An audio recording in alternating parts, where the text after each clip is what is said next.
Hello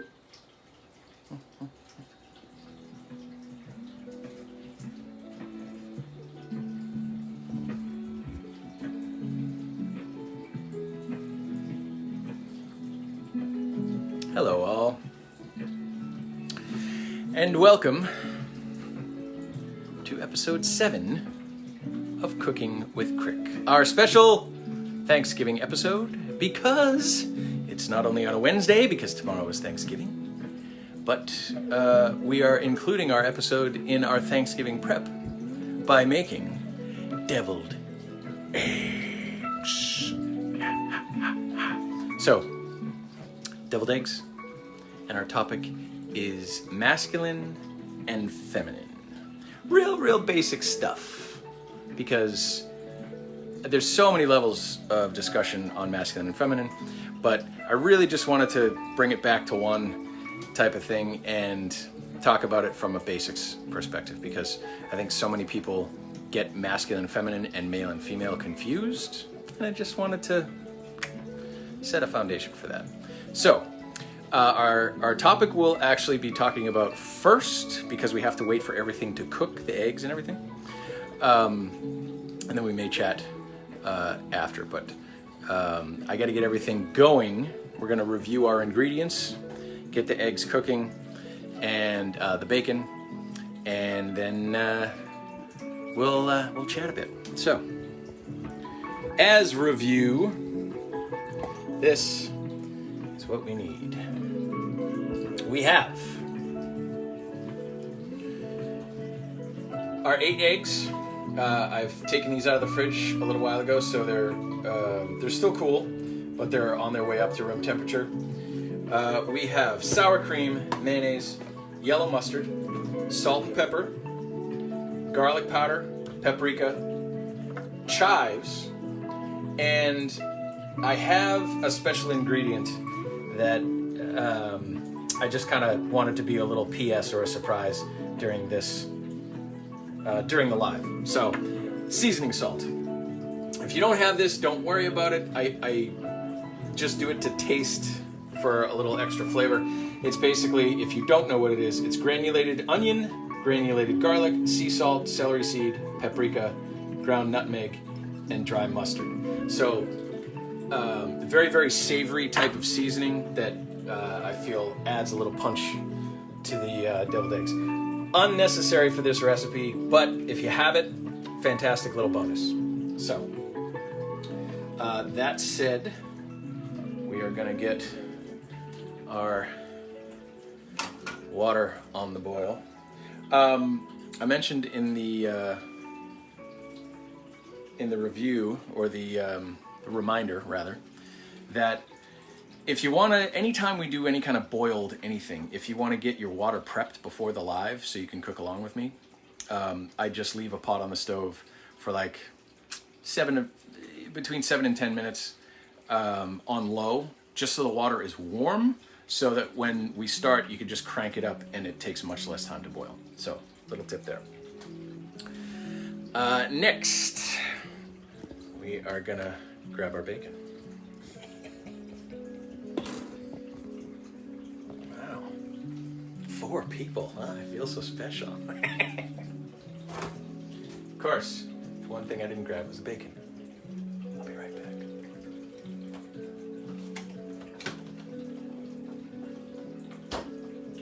Okay, so, little tip with bacon. Classically assumed that you cook it in a pan on a stove. And full disclosure, I got this technique from my wife because she likes her bacon in a very specific way.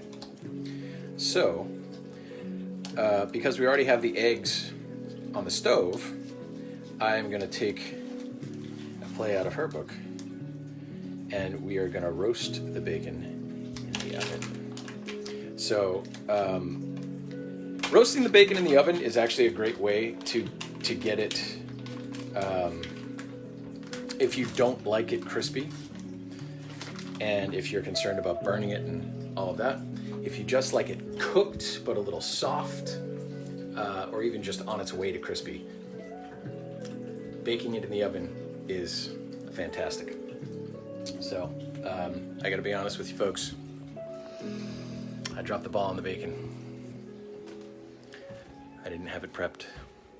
So, I'm gonna come over here and grab this, because this is what I need. You're getting to see some of the rest of my house. So, okay.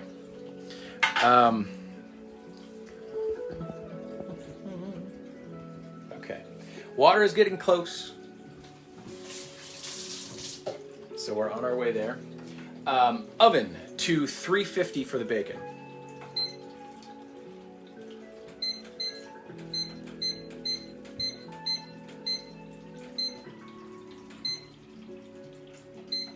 Get that started.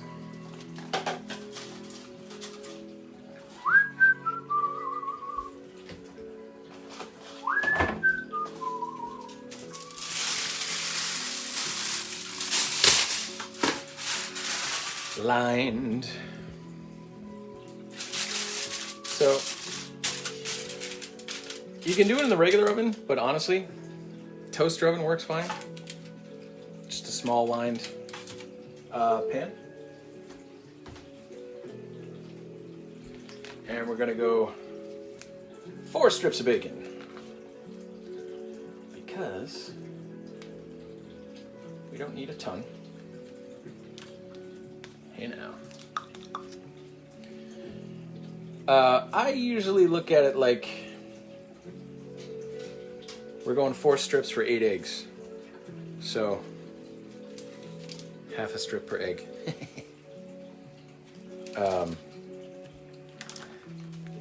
That's just a ballpark.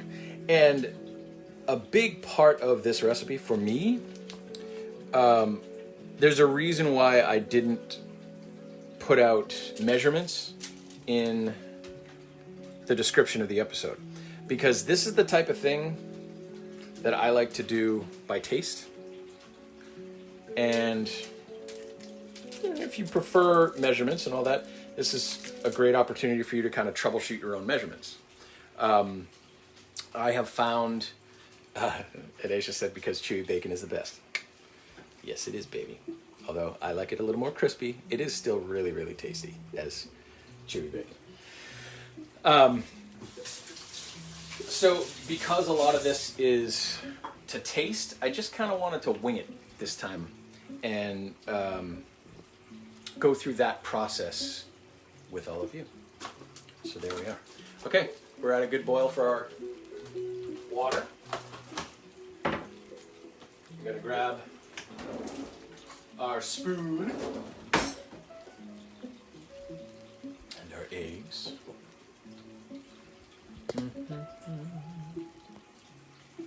And same as last week with just a classic hard-boiled egg, on the spoon, resting against the side, and just sliding it down into the water.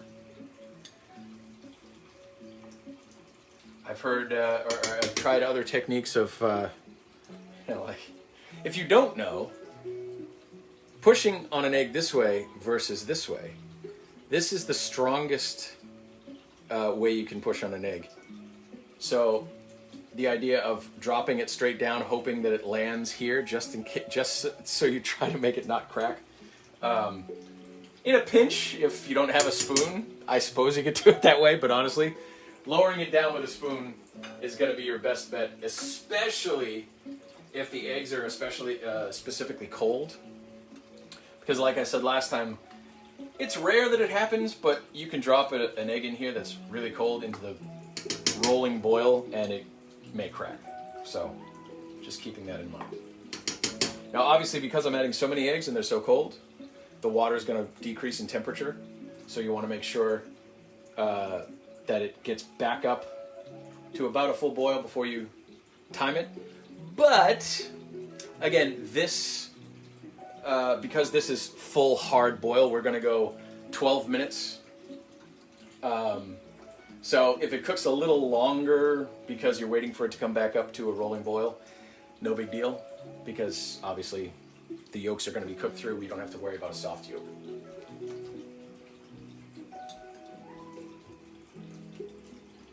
All right, last two. There we go.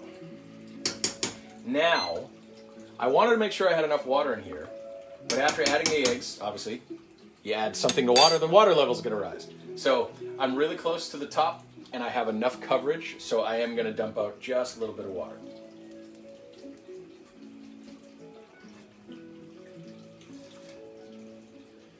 Just so when it gets back up to that rolling boil, that we don't have a problem.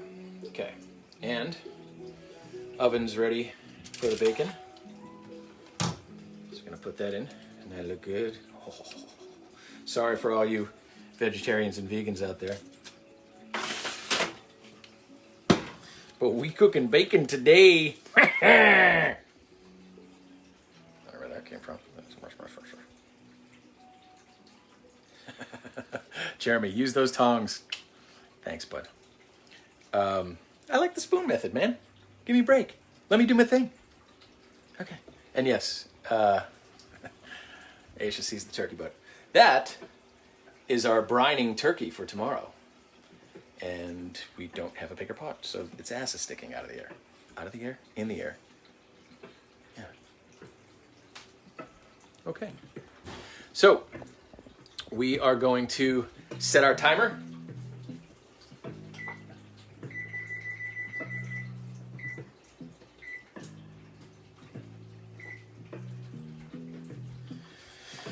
And now we have everything prepped to put it all together. So, bacon you want to just keep an eye on, usually about 10 minutes, so pretty much about the same time the eggs are cooking, the bacon's going to be done as well. Again, because you want it a little on the crispy side, at 10 minutes you want to double check it. If it's not as crispy, just give it a couple more minutes. It cooks fairly quick, so you don't have to wait too long. And if that is the case, then the extra couple minutes it takes you to peel the eggs afterwards, the bacon will be done. So,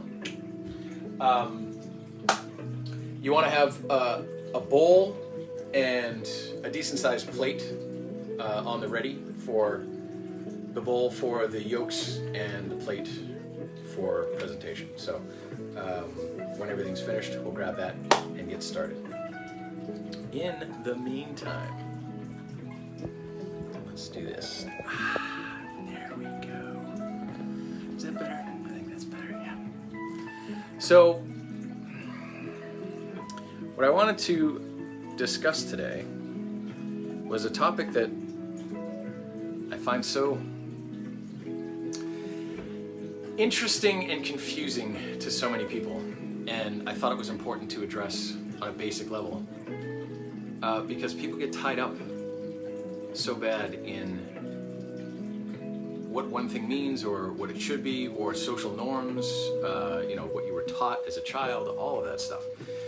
So, bare bones, masculine and feminine. It does not mean male and female. Male and female is a gender.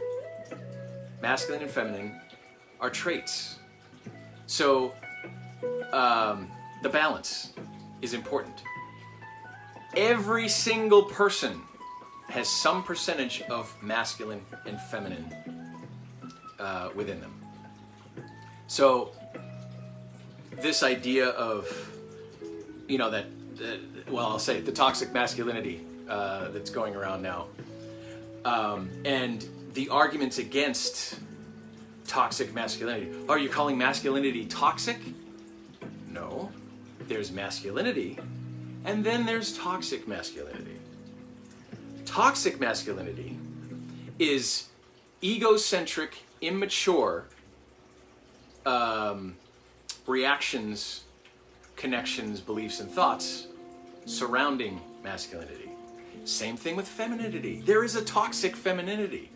It's much less of a thing because women are naturally softer and more at ease, more focused on their emotions because they tend to be more feminine. It's not always the case. Hey, Siege. How you doing, man? Good to see you on here. So, I know because it's confusing, I wanted to touch on a different label, basically. A lot of people are familiar with traditional Chinese medicine from a trendy sort of way. Yin and yang, right? I love how people say yin and yang. It's yin, Y-I-N, yin, and Y-A-N-G, yang. So if you are having trouble with the masculine and feminine, yin and yang is a good substitute for that. So traits with regard to both of them. Masculine, on a basic level, is movement, it's doing. Feminine, on a basic level, is stillness and being. So it doesn't mean that if you have a little more feminine energy than masculine energy, that you are weak or you are a woman, or because I know it's just the toxic masculinity, kind of social norm, traditional masculine guy aspect of things. That's bad. You don't want to be feminine because, well, then there's effeminate, right? If you're effeminate, you have certain characteristics that make you seem more feminine, seem more like a woman. But that's not more like a woman, it's more feminine. It's not the same thing, even though they're correlated. You see the confusion and the challenge of having to go through this? So, okay, just checking, we're good. I really, really wanted to harp on this idea that having both traits is a very good thing. It is balance. It's just like my favorite example of balance is the sun. You have an equal amount of gravity pushing in and an equal amount of explosive force pushing out. So it's a sphere that's relatively solid in its, obviously, it moves and waves and it has different temperatures and magnetic fields and all of that. But it exists and has stayed the way it is for millions and billions of years because of balance. Nature is balance. So to assume that we can be, all man and all masculine, and that's what a real man is, you are literally an incomplete man if that's what you are. So moving in then to relationship, and this connects back to codependency and being honest with yourself and comfortable discomfort, right? So all of this stuff that I've talked about before is connecting. If you are too far in one or the other, and it is completely normal and healthy to have more or less of one than another, even as a male or a female. But it makes you dependent on someone else for providing the opposing support. So if you're too masculine, you need another person who is more feminine to balance you out. So you then become dependent on that contribution to your state. So then you become codependent, because the one person with too much feminine energy needs the masculine, and the one person with too much masculine energy needs the feminine. But if you can do that with yourself first, then you don't need somebody else. And I'm not saying you don't want somebody else, but to have a codependent relationship because you feel a need to be so much man, so many problems from that mentality. And if I had to whittle down a huge part of my mission and what I'm doing and who I want to help, it's the average man, the average father, who has been shoveled this crap his whole life, and it doesn't quite feel right, but you're not quite sure what else there is or how else to do it. That is who I want to talk to.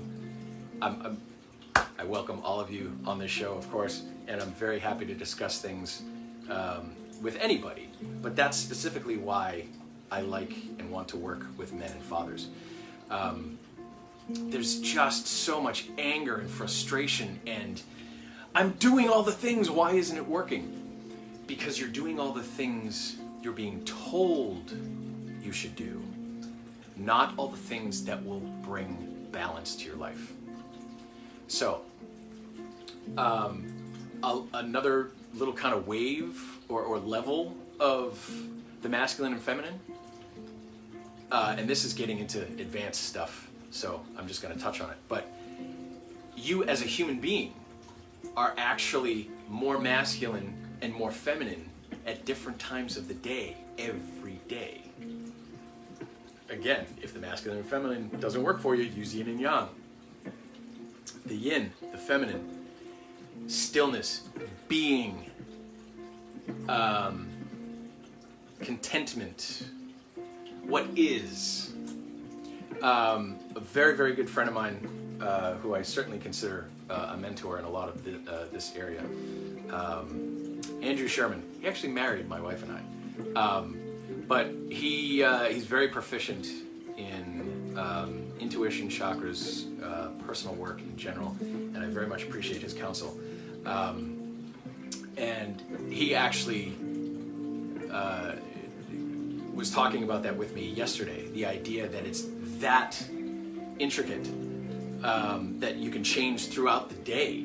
It's not just who you are intrinsically, it's how you're moving through the world. It changes that in that type of nuance. So, okay, we're just about to the end here, but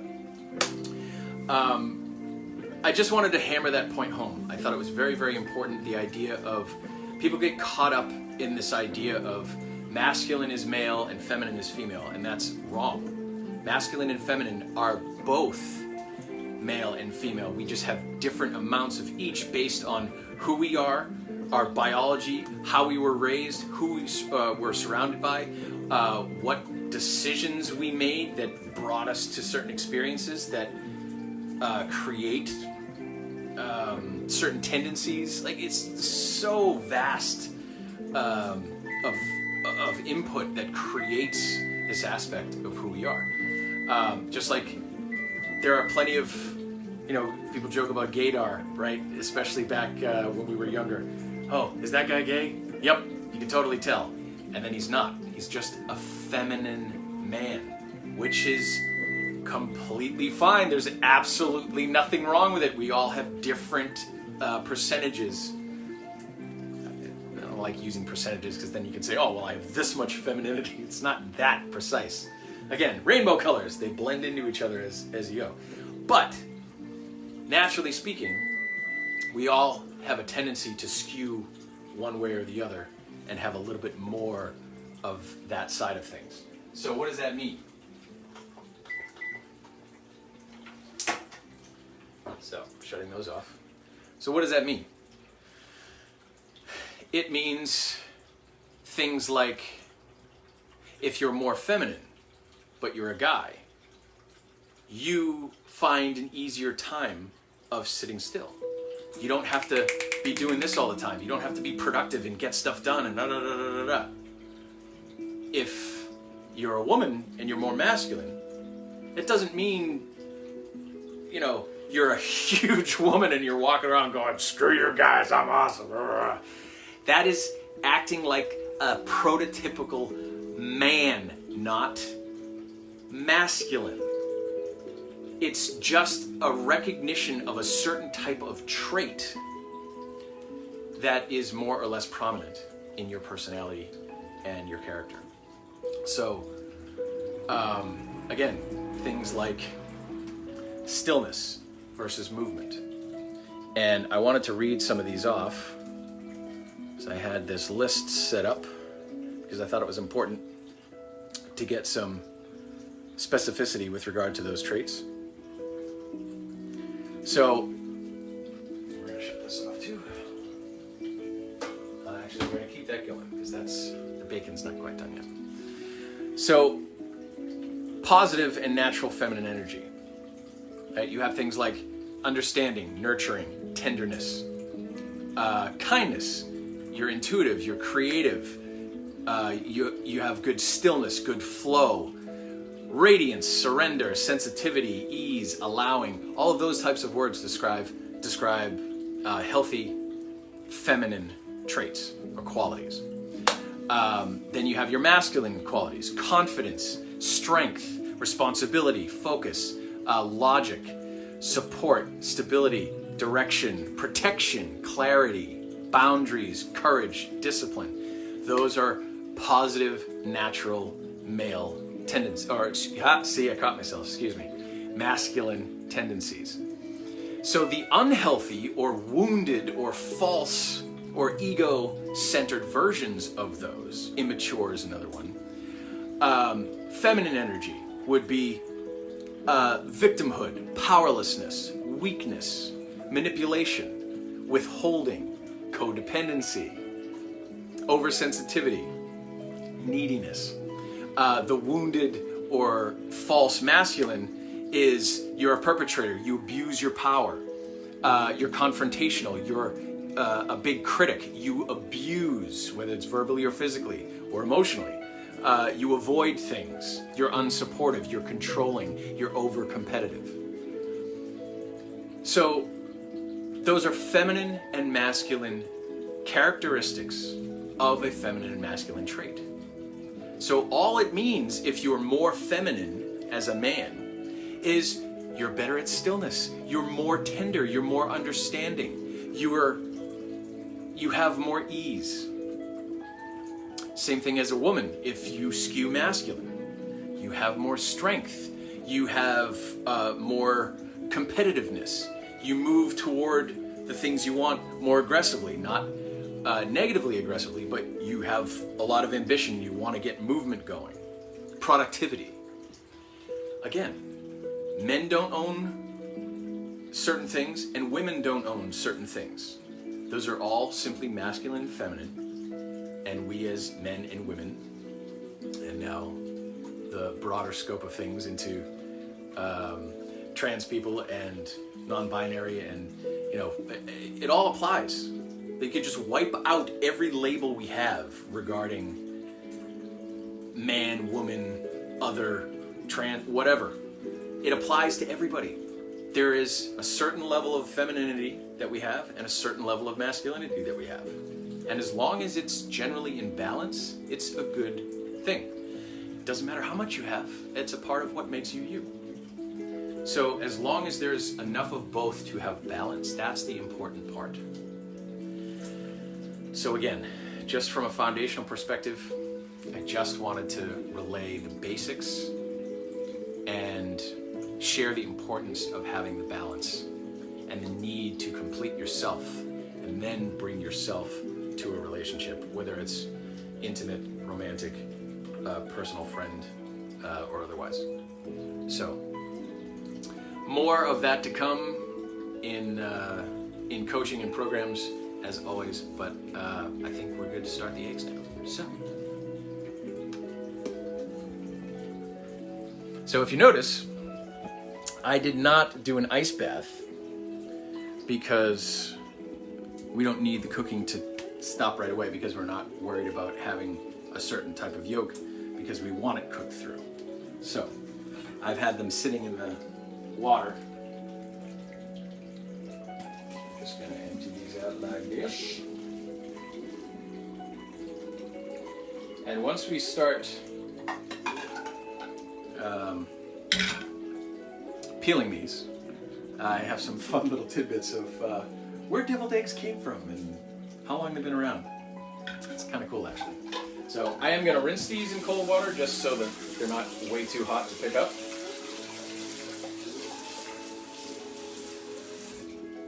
So there's that. Oh man, it just stays hot.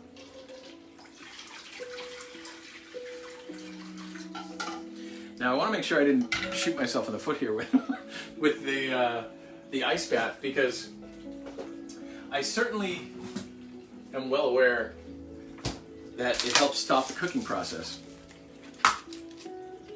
But I want to make sure that it doesn't screw up peeling the eggs either. Because I went through this whole process of doing this, and I want to make sure that we have good quality eggs.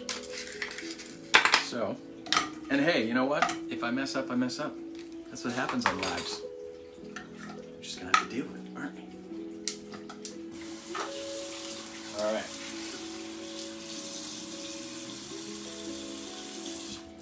By the way, my choice of music in the back, maybe I'll share a link to that in the comments. It's this great instrumental album I found. It's just really chill and nice to cook to. It's called Siren.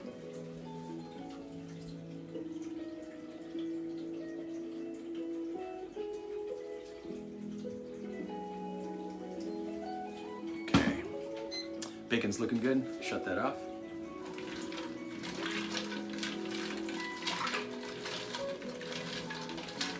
So, I guess I did a makeshift ice bath.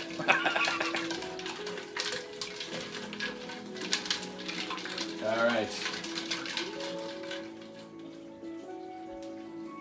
So, we're gonna come back over here and we're gonna start opening these up. Make sure we have a good angle.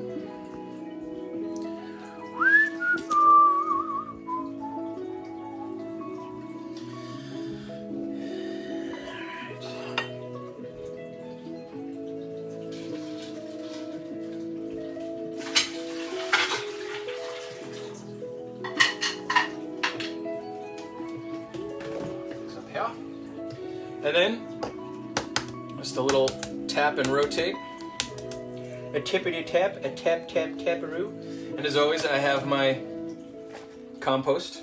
I'm gonna put the shells in there. Like I said last time, eggshells for a compost are fantastic because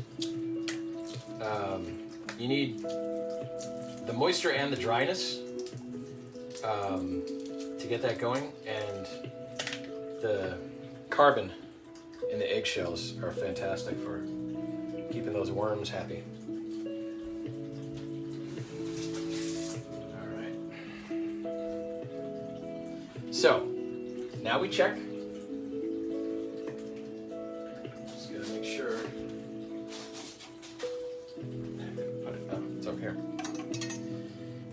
Gotta make sure we're in good standing. I would not recommend.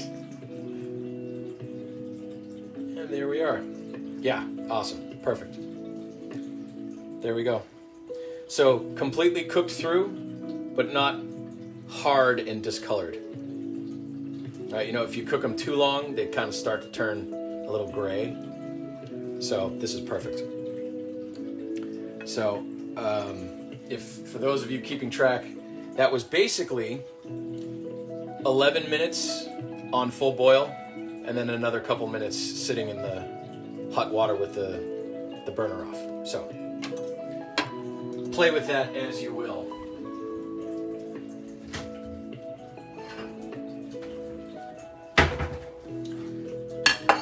Okay, so, now we're going to peel every egg, and you basically just want to pull the edge away from the yolk, and then pop your thumb in there and just kind of get underneath, pop it out, just like that. You may have a little residual left in there. If it's a big enough chunk, I'll reach in and take it out, but if it's just, you know, something like that, you don't have to worry about getting it completely clean or anything. On top of the fact that you're going to be putting it right back in. See, like something like that, I would clean that out. So another important tip is you want to make sure that you cut these as close to center as possible. It doesn't matter when we take the yolk out, but when you pipe the filling back in, if it's too shallow, you're not going to be able to get enough in there. And aesthetically, it doesn't look as good. So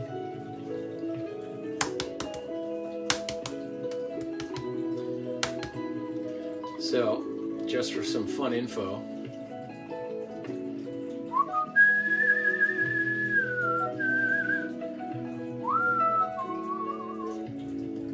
Uh-oh. I lost my page. Putting stuff in the wrong bowls. Man. This is good. This is good, though.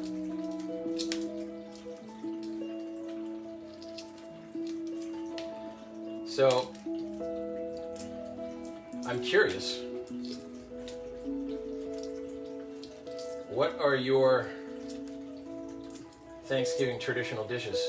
Because I honestly did not grow up with deviled eggs as a traditional dish. But they have become one. Because not only do I like eggs, but it's just an enjoyable thing to have as a side dish. Yeah, we're doing good. So if you have something you want to share, pop it in the comments. You gotta speed up this process a little bit. Double crack, double crack, double crack.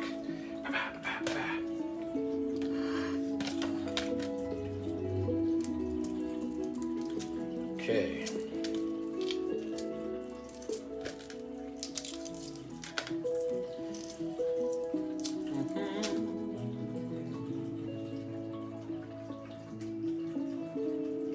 That's really weird. I think I might have.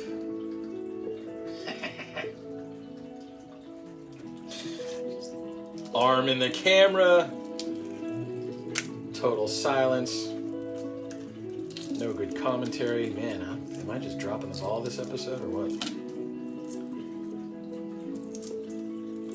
Well, the good news is, even though I didn't get them right in the ice bath when they were done, it still works great with regard to the peeling process. So we are in good shape. So I think instead of just cutting them, I'm going to peel them all first, and then we'll cut them.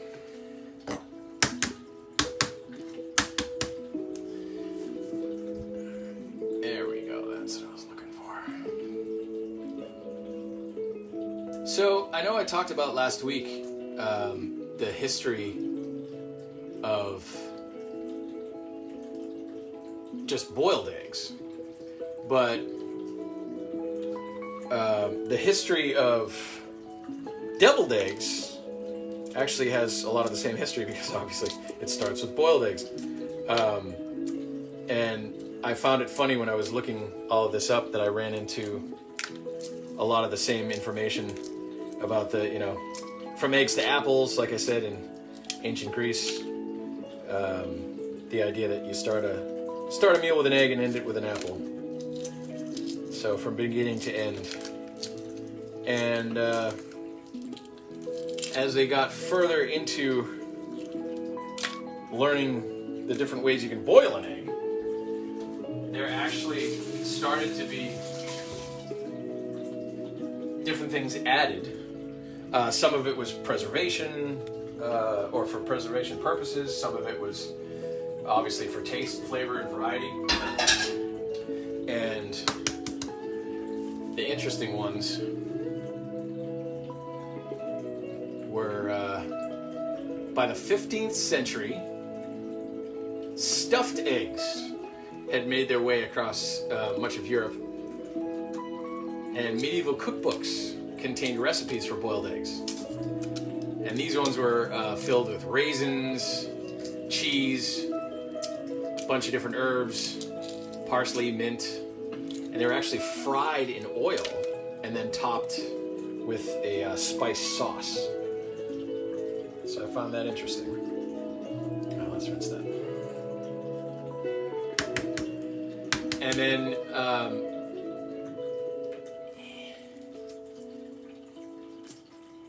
in the United States, stuffed eggs started showing up in cookbooks in the mid-19th century. And the first known printed mention of devil as as a culinary term, appears in actually Great Britain in 1786. So,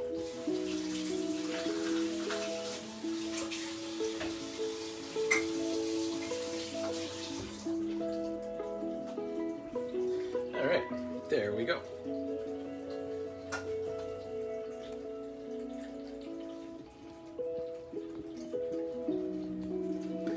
Oh man, I'm a mess today. All right, we are back on track. There we go. So,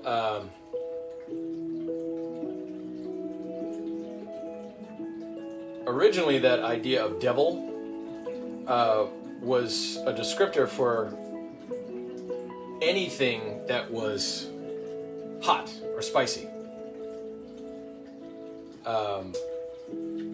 So it wasn't just eggs. All right, we're gonna go quick through these last ones. Bam, bam, bam, bam, and bam. All right, now we can go pretty quick with these. Jeez.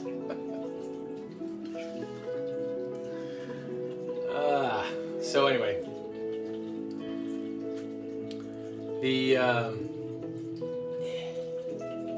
hot ingredients, or those that were like highly seasoned and boiled or fried, those are considered deviled.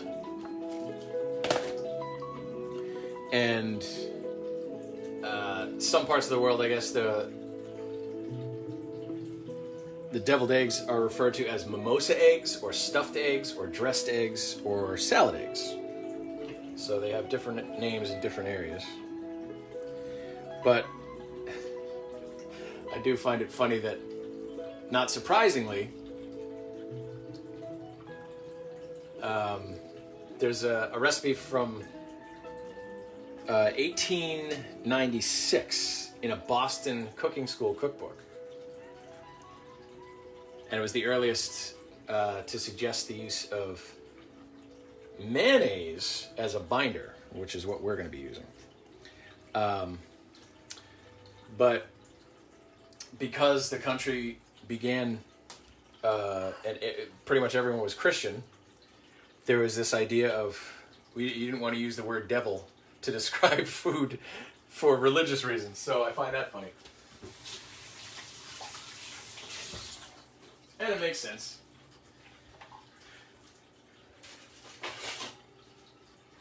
Okay. So, here's our bacon. We are kind of perfect. So, they're not burnt, but they're obviously pretty crispy. But they don't crumble. So, that's kind of perfect. And we're good. Okay.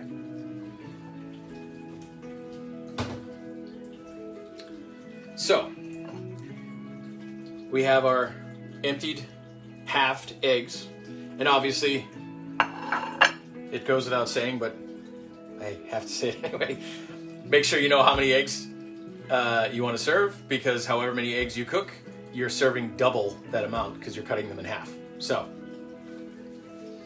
just keep that in mind when you have a certain size plate and you run out of room. So, that doesn't look like a ton, but adding the ingredients that we're going to add, it gets a little creamier. It actually is going to pile up higher, because obviously everything in here fit flush to the rim of these eggs. So any bit more that we add is going to rise it up above the white, which is what we want. So that's kind of the point. Just get the bacon going here. So, I just like to take... Oh Lord, why is bacon so good?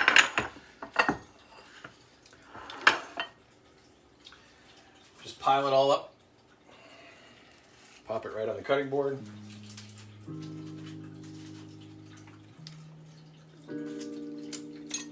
and you just give it a quick chop. This doesn't have to be perfect, and in fact, you want kind of a rough chop because you want that texture in the yolks. And again, it's very simple enough to leave this out and make it vegetarian. Obviously not vegan. But if you're a vegan eating deviled eggs, then you're not a vegan. So, that's about the consistency we're looking for. And if you want to save some bigger pieces like this is actually great.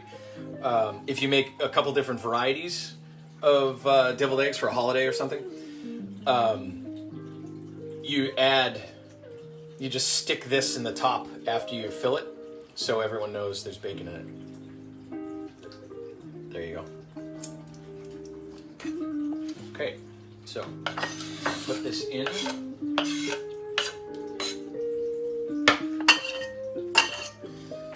Set this aside.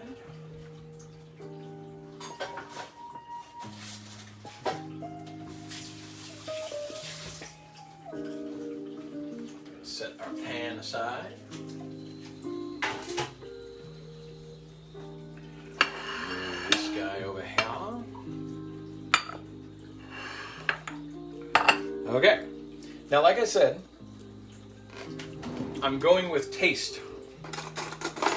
So I'm not exactly measuring right from the get-go. I'm going to add, mix, taste, add, mix, taste.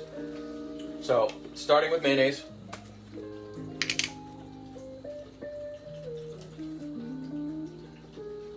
I'm going to go about a good forkful like that. And the reason I like to do it by taste is because I make so many different varieties of these that the recipes are never completely consistent. So I want to make sure that the blend and the flavor is good instead of just defaulting to the same measurements for all the different types that I make. So, Jeremy, raisins, no thanks. Yeah, I don't know whose wild idea it was to put raisins in anything. I do like raisins, but I like eating them alone. I really don't like them in anything. So the sour cream is more of a compliment, so you're not going to put as much as you are mustard and mayonnaise. So I'm just going to go with about a half spoonful, like that.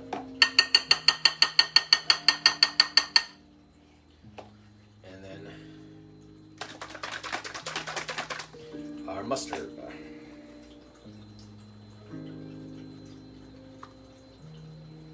So, mustard obviously has a very strong flavor, so you want to go even less than the sour cream because the flavor is going to overpower the mayonnaise if you put too much in, and you're not even going to taste. The sour cream is more for to calm the rest of everything down, make it a little more creamy. So let's do a couple turns of pepper. Couple turns of salt, and we're gonna go a dash, 2 dashes, 1, 2 of garlic powder. I am gonna add paprika, but I'm gonna give this a mix first and taste it. The paprika is also for garnish. So you want to mash your yolks.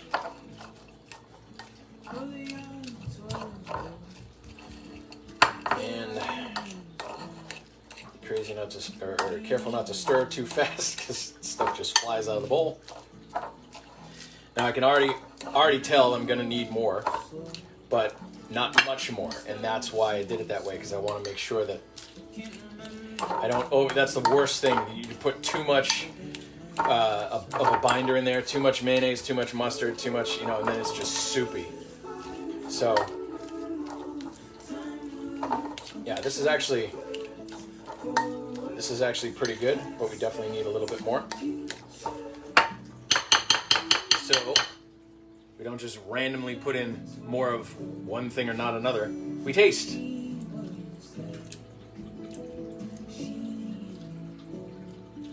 Okay. So we're gonna go with a little bit more mayo. Or about half a spoonful.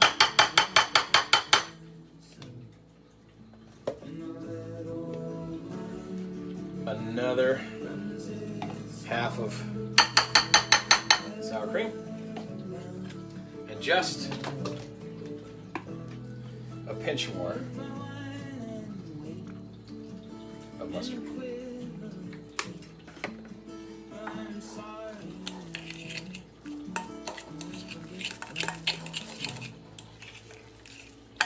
So I find it really fun, actually. This is one of those dishes that you could do so many different things. There's like loaded potato deviled eggs. There's St. Patrick's Day deviled eggs. Oh, geez, you could do... well, that one is corned beef. But, like I said, you pretty much come up with any random... Like I said, loaded potato, there's... what was the other one I was trying to think of? Of course I can't. I can't think of it. But there are so many varieties of this you can do. And unless you really screw it up, it's pretty much decently good every time. Obviously, you want to get your seasoning and consistency good to get it really nice. But it's one of those simple dishes that you can kind of mix and match ingredients and still come up with something good. So, we're going to add a little bit more garlic.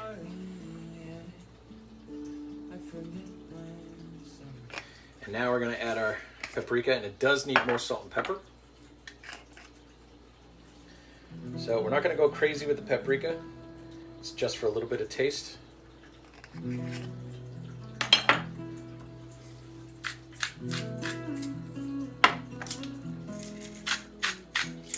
And I am going to add my little bonus ingredient. But I'm just going to do a bit because this actually goes a long way. So if you add even a little bit too much, it overpowers everything else. So you can use the hand technique this time just to be sure. So pour some in your hand, make sure you don't have too much, and then that looks pretty good. And then toss it in.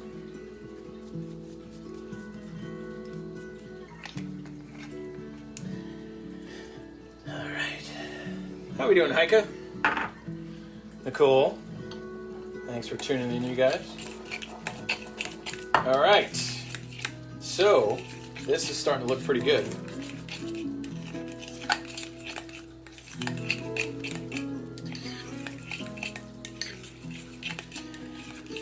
And I'm realizing we're pretty deep into our time for this episode, so I'm not going to do all of these eggs. I'm just going to do a few, and so you can see how they look.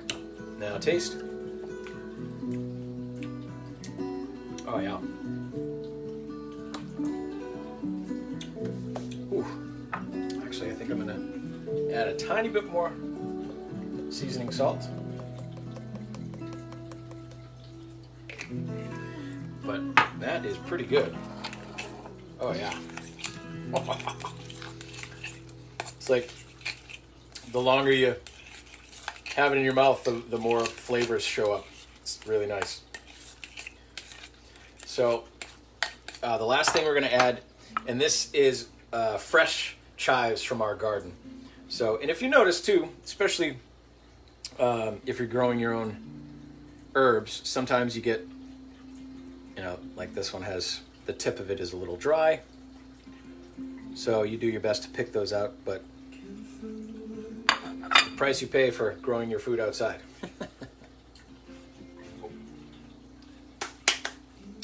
Okay, I am feeling pretty good about that. I'm going to take our scissors and get some nice chives going. And you want to do, I usually chop these about 1/8 of an inch or so. And you want to save some of this for garnish as well. But obviously, you could buy chives in the store if you don't have an herb garden, so no worries. But that seems about right. The rest back here for garnish. And we mix.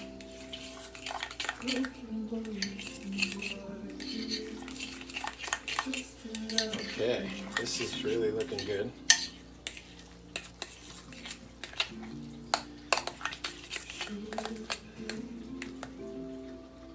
There we are.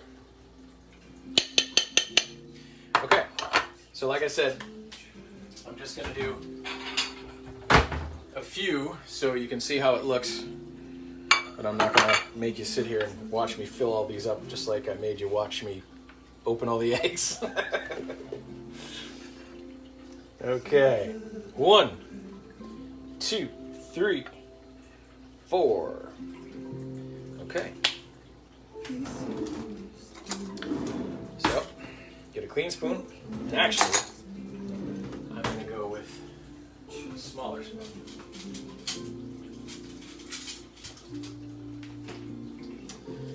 Smaller spoon. Get a nice, decent amount. And then I'm going to hold it here, and because especially if the yolk was close to the edge, this part down here is going to be really flimsy, so you want to support it with your hands or your fingers as you pull it in. Now, if you have a piping bag or you want to use a plastic bag to pipe it in, great. I just use the spoon. So, and then I just give it a little shape. Doesn't have to be perfect. There we go. So there's one. And for measuring purposes, if you're going to do a big batch like this, what you want to do is start with getting enough in there to be flush, and then go back and add more. Otherwise, you get to the end and the last one has like this much filling in it. So just keep that in mind. Obviously, I'm doing it this way because I'm only doing these 4 right now. I want to show you. But if you're really good, you can eyeball it as you go, and you get to the end and you have the perfect amount. But hey, what are you going to do? Okay, see? So this just happened. I didn't support it well enough, and it cracked. So that can happen, especially if you have the yolk that's too close to the edge, and then you have very little of the white that's supporting. So no big deal. Just something to keep an eye on. And actually, I just patch it with a little bit of the filling, and then it stays together. So there you go. And you're not going to see it anyway because it's going to be on the bottom of the plate, or on the plate. Okay. So our garnish, a little sprinkle.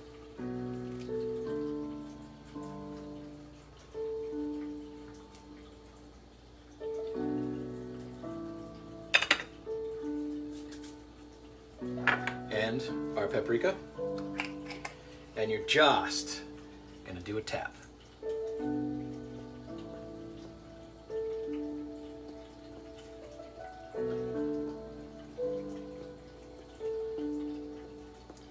You want this dusted, you don't want it covered.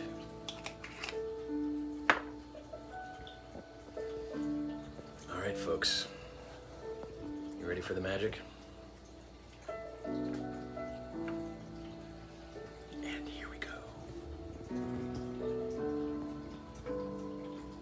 Cooking with Crick, deviled eggs.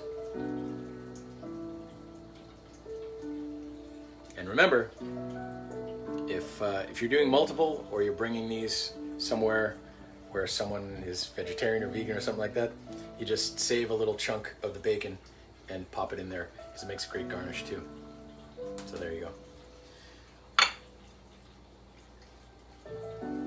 Cheers.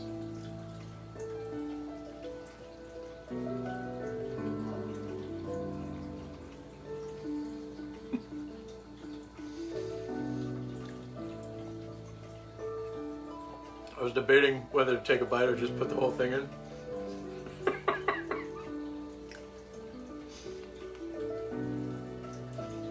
And it's really good, but after I got the whole thing in, I realized I was going to be a chipmunk for a second. Oh, anyway.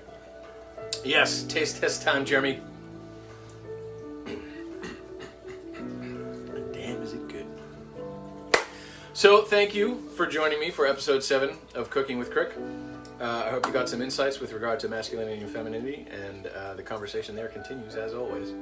But this is a fantastic dish to make for any holiday, and I'm going to finish this up, and we're going to use it for Thanksgiving tomorrow. So there you are. Also, they keep overnight, certainly. I wouldn't make them more than 1 or 2 days out, preferably no more than 1 day, because they're going to be fresh and they're going to taste better that way. So anyway, that's right, Heike. Go big or go home. Raw. I'm going to bring some of these to my wife before I eat them all. And I hope every single one of you has a very happy and healthy, despite the pandemic, Thanksgiving. Please be safe. Please respect your fellow man. Keep everyone else safe too. Have a great time. Spend some time with people you love, if only over Zoom, because it's a great tool to have. And I will see you all next week. Cheers.